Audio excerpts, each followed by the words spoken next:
Good morning, everyone. I'm so glad you're able to join me today here in Christian Moms Fueled by Faith. I am Nicole Nelson. I am the host of this group and a Christian life coach for moms. I hope you all are having a wonderful Wednesday and that this tip today, this training today can be of help to you and encourage you as you continue faithfully following God's purpose for your life and your motherhood. Even as you're dealing with all those feelings of discouragement and worry, and that, God can bring peace to your life. So today we are going to talk about how to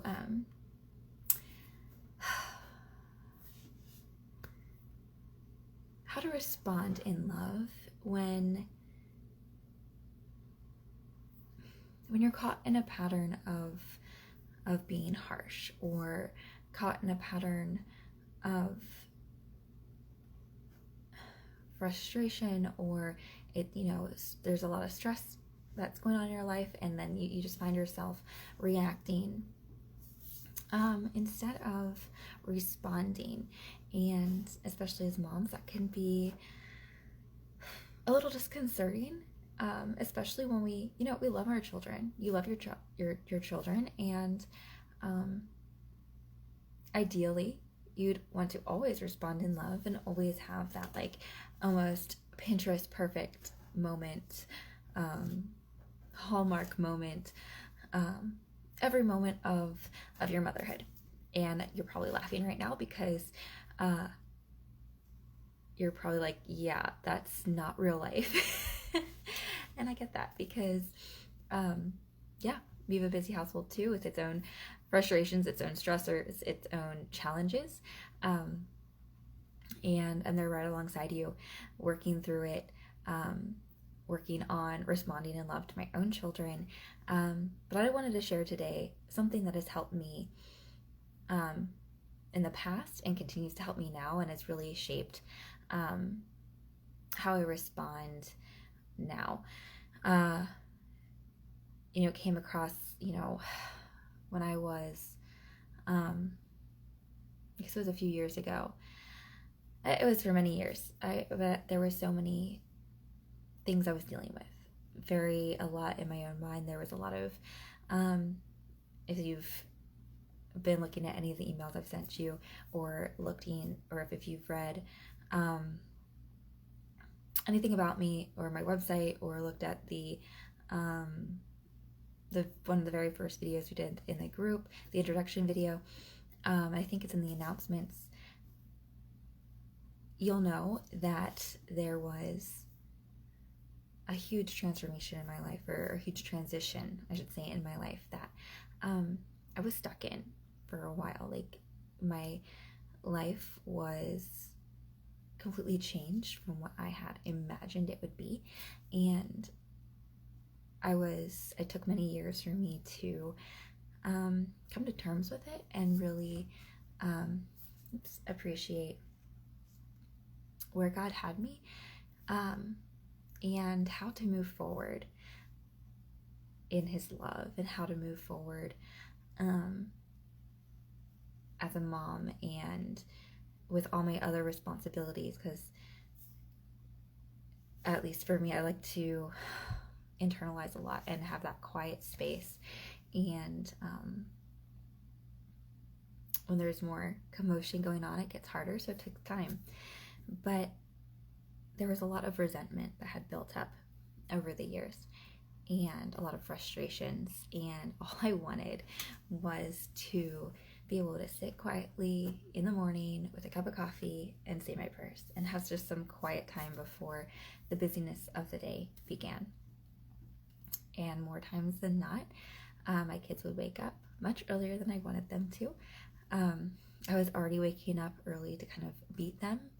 And still there'd be many days when I would find them joining me much earlier than I would want them to. And I became even more resentful. I was like, why can't I just have some quiet time alone with God and work on my relationship with Him, and just have quiet. And there would be days I'd be just like, okay, just go back to your room. Just go back to your room. Stop bothering me. You're not supposed to be awake yet.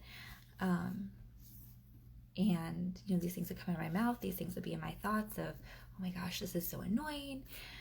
All of these things would come out in that frustration, in that resentment, or would be in my brain, and there would be so much guilt involved. Like, it would be immediately followed by guilt for how horrible of a mother I was. And then the cycle just kept continuing, because it'd be that frustration, that guilt, and then the confusion of, okay, well, I know I'm supposed to have prayer time too, because, as a good Christian, this is what's, I need to develop this relationship with God and continue to pray. And when else am I going to get it done? And how is this going to work? How am I supposed to develop this relationship if I keep being interrupted by my children? And the pattern, again, just continued.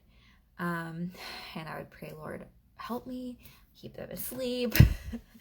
Help me know what to do. I don't know what to do right now. And, he did. In prayer one morning, I was struck by the verse, let the little children come to me. And I contemplated on that verse for a bit. And, I was like, okay, Lord, well, you say let the little children come to you.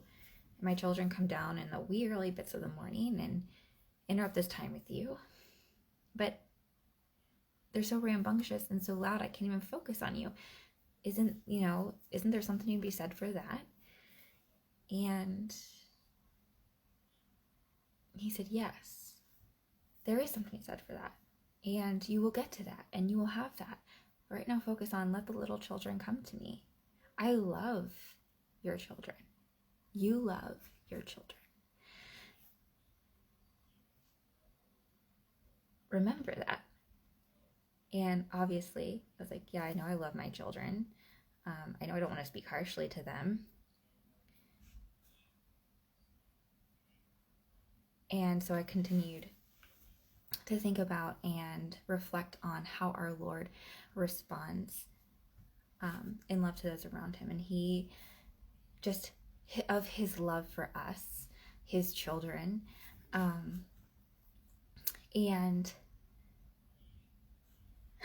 just having that image of a loving father in your mind. And so what I realized was I need to just start reminding myself that I love my children. And that was the first thing. That was the first switch that happened, was I needed to change my thinking, because I'd gotten stuck in this habit of thinking these thoughts that were just not productive, that weren't doing any good. They were, if anything, doing more harm. They were fanning the flames of my frustration and my resentment, and I needed to change that. And that's what I encourage you to do too. What are the thoughts going on in your mind when you're feeling frustrated, when you are about to respond in harshness? What are those thoughts? Because when you can identify those thoughts, you then know what to start changing. And so for me, the thought was, instead of, why do they have to bother me, was just a simple thought and voicing of, I love my children. I love my children. And so whenever I started, had my prayer time or had another quiet moment and I was interrupted, the thought, I love my children, was spoken or thought. which gave me enough time to not only think about how God responds, but to also form a response that was loving. And sometimes it happens a little later than I want it to. Like, in my mind, I'm thinking I love my children, but I've already started speaking a harsh word. It's not lost if that happens. The harsh word comes out, you slow down, you say, I love my children. Or whatever it is, that word, that thought that you're trying to replace with a more productive one. So for my productive word was, or phrase was, I love my children. And you replace it and you kind of start again. And it's okay to have some false starts.